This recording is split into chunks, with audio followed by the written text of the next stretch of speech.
Printing with water-based inks may come with some challenges for both beginners and experienced printers.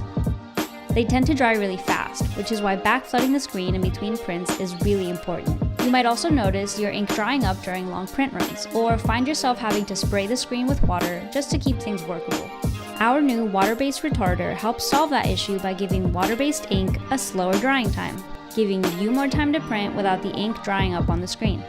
You'll still need to follow your usual water-based printing techniques like backflooding the screen, but water-based retarder gives you some extra time to keep your workflow nice and smooth. And it works with both water-based and discharge inks. To use, just add 3 to 5% by weight into your ink, then mix it till it's fully blended. Just avoid going over 5%, since too much can keep the ink from curing all the way. Check out the technical data sheet linked below with more info on how to use this product. Water-based retarder is an easy way to keep your ink workable longer so you can stay focused on the printing part. Now available at Screen Print Direct.